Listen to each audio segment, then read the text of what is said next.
An amazing thief brings New York's garment district to its knees. This crew could steal anywhere from 75,000 to 100,000 pieces, 2 or 3 times a week. Making money hand over fist.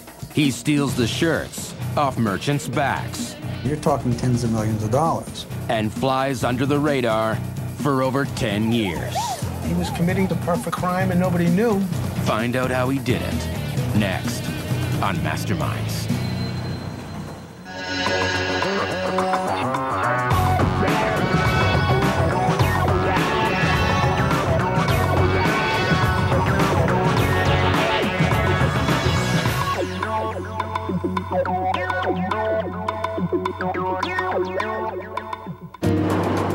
New York City, the world's fashion capital.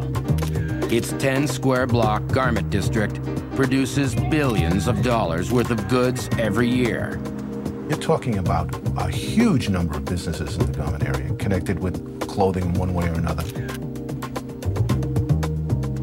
7th Avenue in the middle of Manhattan is sort of the main spine for the industry. In the late 70s, merchants in the district discover massive volumes of their stock were mysteriously disappearing. The owner will suddenly find his cash flow is down. You won't even know why it's down. And chances are, he will not even know he's missing anything until an inventory is done. Hundreds of businesses had somehow been robbed of up to 20% of their merchandise without any evidence of a crime. People were noticing tens of millions of dollars worth of losses and money. It's not coming back into the industry because it's gone. It's going someplace else. Detectives from the Midtown South Precinct were called in to investigate. There's always been crime in the garment area. A lot of street thieves. What we call packaging thieves, people that go out there and steal from the trucks. You'll find drivers making a delivery, and you'll get the thieves that'll grab 3 or 4 items off the racks. They conduct thefts of opportunity. But the massive spike in losses couldn't be explained by street theft. With police powerless to help them, merchants took matters into their own hands. They respond by increasing their surveillance. They'd have a security man within the building. Instead of just walking along the street with a rack, you'd have a security guard going along with them. But despite this increased protection, the thefts continued.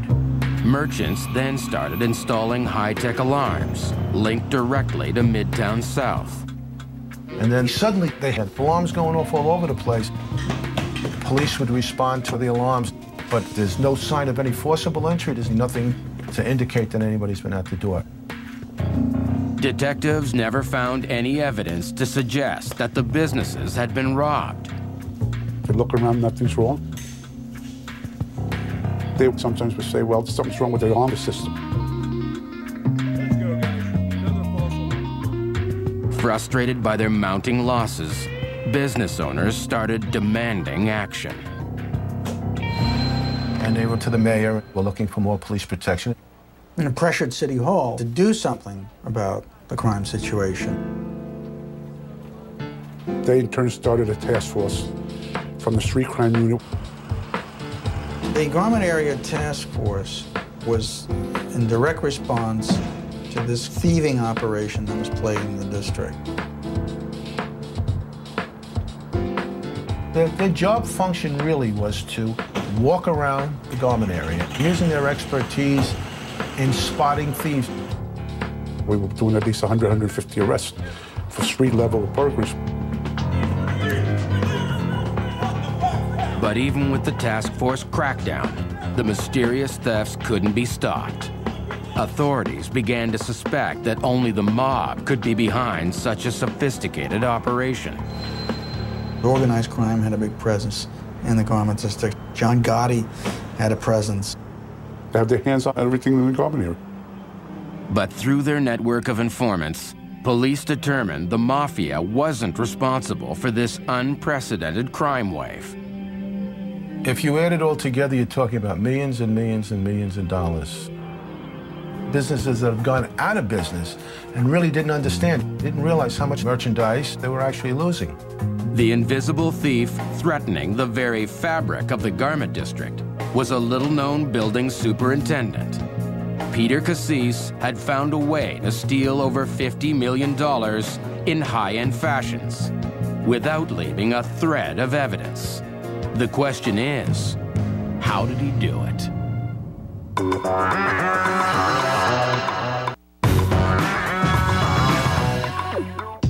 Peter Cassis is the mastermind behind the largest garment theft operation in American history. But when he moved to Manhattan in the late 70s, he never dreamed that rags would lead him to riches. Peter Cassis, he was kind of a knockaround guy. And what he did in terms of his background is really kind of shady. Cassis quickly lands a job as a superintendent at one of the garment district's most important buildings, 1375 Broadway. 1375 is a very substantial building. A lot of businesses, a lot of showrooms, a lot of areas where manufacturers would stable their finished products. He was streetwise, so he learned how the garment area worked. Cassis sees a financial opportunity when he realizes the district is driven by easy access to cash. Manufacturers on a particular day might need a quick influx of cash to buy some fabric. To get quick credit, you go to your loan shark. Using his mob connections, Cassis starts a money lending operation. Peter Cassis was just around the periphery of organized crime. But not wanting to live in the mob's pocket, he starts looking for ways to go into business for himself. He had his eye open every possible way to make a buck. To learn more about tenant inventories, he masters the art of lockpicking.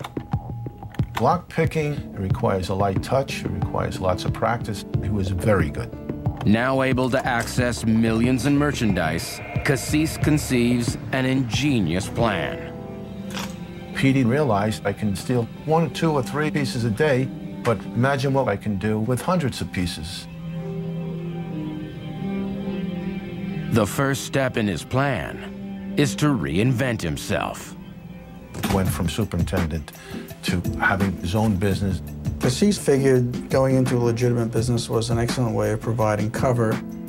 He buys out a struggling wholesaler and sets up a shell company called Fantasy Juniors to camouflage his activities. The primary function of the business from outward appearances was to be a garment, a wholesaling operation. To make it look legitimate, you put a big garment area name on the door, you put a bunch of racks of clothing inside, you have a secretary. To his neighbors, he was just another garment area manufacturer. Next, Cassis assembles the steel team he'll need. Peter's crew, they're very professional. These are people that he trusted. He just didn't take anybody off the street. His people look like the people who walked in and out of any legitimate place. Posing as buyers, Cassis and his team now visit merchants to scope their inventory and check out their security. Cassis also employs his network of contacts to learn when the most valuable shipments are arriving. Petey knew everybody. He knew elevator operators. He knew security people. Petey keeps his relation going with his friends in the garment areas. Once you have that sort of steady stream of intelligence, all you had to do is then decide what you wanted. After evaluating numerous targets, Cassis chooses a business located 3 floors below Fantasy Juniors, called LaBelle Fashions. Its high-end million-dollar inventory is exactly what he's looking for. Cassis gets on the phone and says, we're playing poker tonight, we're playing cards tonight. He's calling up his crew. That was their code for we're going to do a burglary tonight. At midnight, the crew assembles and enters 1375 Broadway, while a lookout keeps watch. The lookout will sit in a car right in front of the location. They'll have a male and a female in there. They'll be necking, not going to attract any attention. In order to communicate with Petey inside, the lookouts would use walkie-talkies.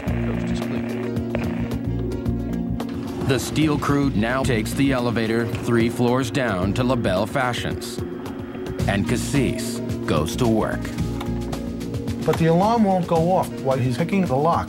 The clock doesn't start on Petey until he actually opens the door. Once inside, Casis's strategy for dealing with the alarm is simplicity itself. He's not concerned with the alarm company response or police response because he's going to be in and out before any response is possible. The burglars set to work, but rather than steal the entire inventory, Casis has them do the last thing anyone would expect. The modus operandi was to take bits and pieces. You're not going to clean out a whole rack because that's going to stand out. You're taking 1 or 2 garments off of each rack. You're doing that off of 50 racks or 60 racks. So you can see you're dealing with a lot of goods. He would know, just being in the business, that the Dior is a hot dress, no matter what it looks like. It's got a tag on it. That's going to sell. As the crew loads up, Casis receives word from his lookout. We got visitors. All right, let's get this. Go. Everybody grabs their armful. They go out. Petey closes the door. He relocks the door with his lockpicks. Don't forget they're in the same building. They don't have to go out in the street. And there's the elevator waiting for them. They're on the 3rd floor. There's the elevator to go up to the 7th floor. 1, 2, 3. Nobody knows anything. By the time police arrive at LaBelle Fashions, there's no evidence of a crime. There was no indication that the locks were picked. Door's not broken. Nobody caught anything. If somebody broke in, why didn't they take everything out? Police conclude it's a false alarm. Yeah, the alarm's gone? Yeah. Safely hidden 3 floors up in Fantasy Juniors, Casis's gang unloads $60,000 worth of stolen clothes. Peter and his crew would repackage the garments in boxes to ship them out, so you couldn't see what was inside of them. It's all well and good for Peter Casis and his merry band of thieves to steal as many garments as they wanted to, but they had to move them. They had to sell them. They had to get rid of them someplace. The next day, Casis meets with his fence, Mel Miller, owner of Mellow Fashions. Mel had the connections with the so-called legitimate businesses. For the most part, he was dealing with hot goods. Miller knew that the product could be marketed to willing and eager retailers all over the metropolitan area. So an operation like Miller's was vital. Petey would tell Mel what he got, how many pieces he had, what he had. A price would be agreed. And then the crew would move out the racks with all the other garment area people. They ship it out like if it's their own legitimate product. The fencing operation worked because Petey was dealing with first-class merchandise. It wasn't knockoffs. It wasn't last year's styles. It was right up to date. Casis now starts targeting businesses regularly, hitting up to 20 lofts a week. His streetwise sense took over. It got bigger. He found his little niche in the world. He was making a lot of money. But all this cash will soon threaten to tear Casis's empire apart at the seams.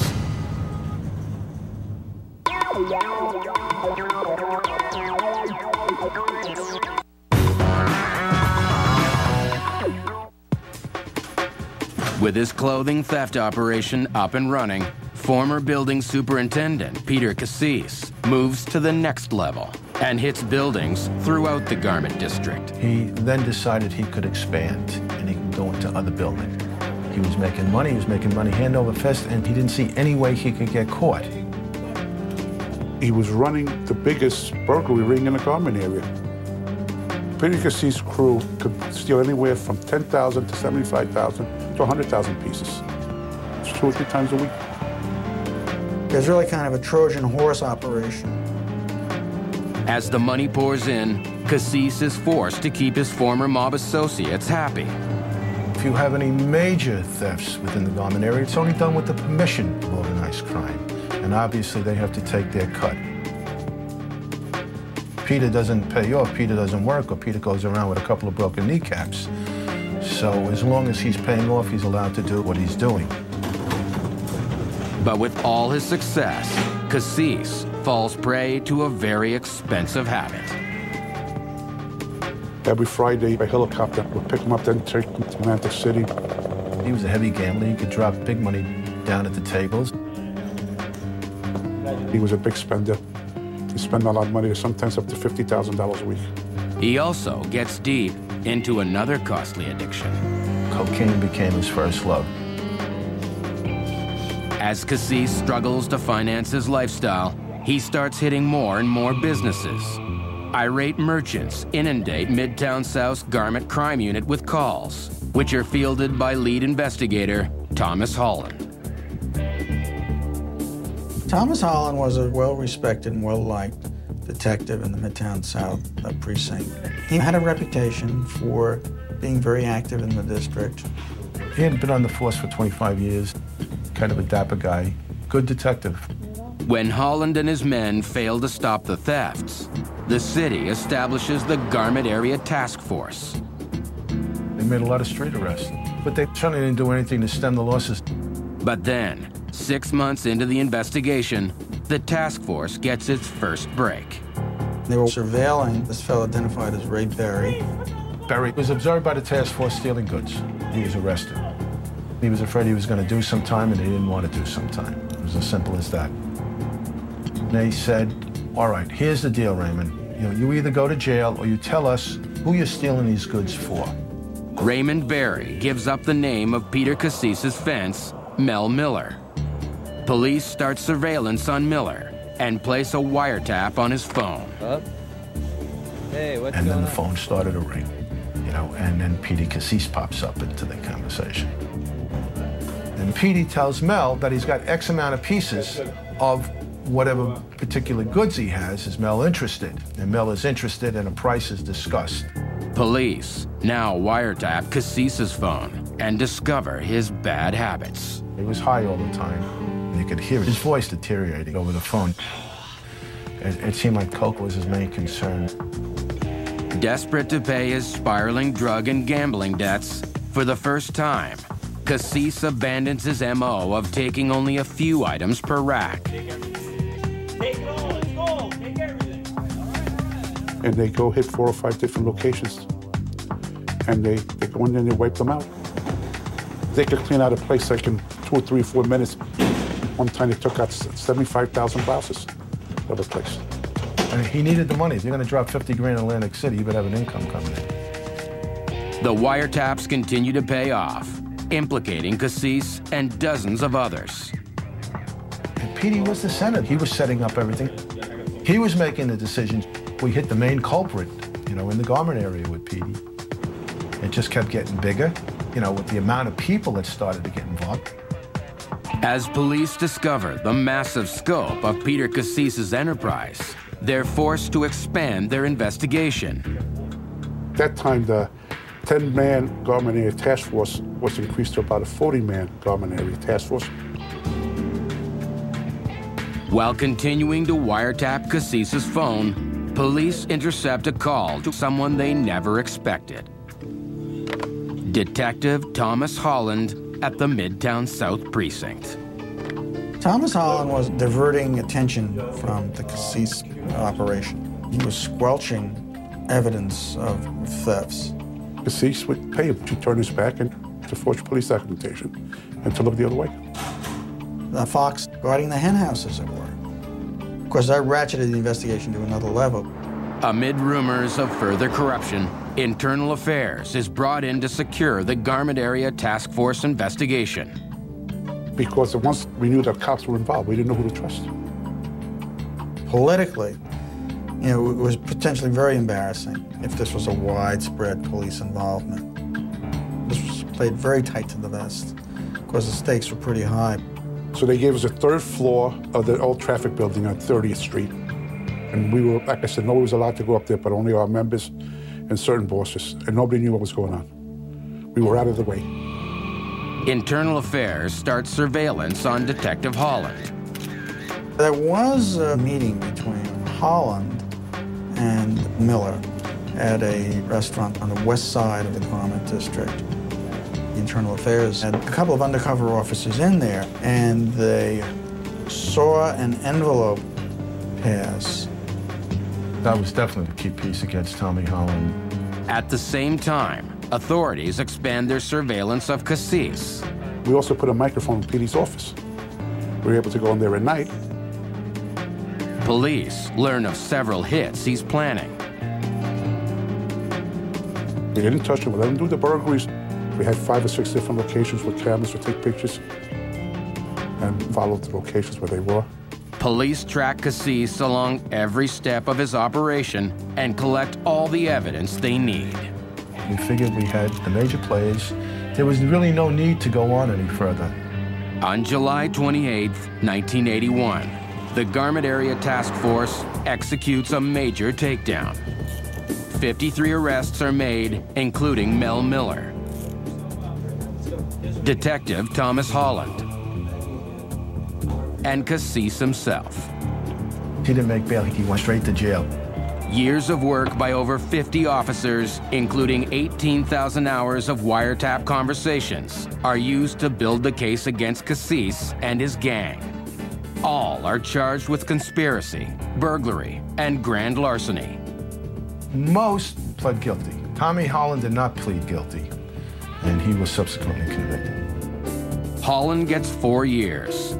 Mel Miller gets 7. And mastermind Peter Cassis receives 10 years for his $50 million crime. What made it so successful was that he was able to exploit the weaknesses in the garment district. Petey saw the opportunity, he realized it could be done, and he did it. But he started on drugs. Cocaine became his personal downfall. He left the chain of command open. I mean, it took one street petty thief to bring down a multi-million-dollar empire. There was some good police work by some of our police officers that stopped Petey. Otherwise, it could have gone on for years and years and years. After serving his time, Peter Cassis settled in Florida and died in 2002.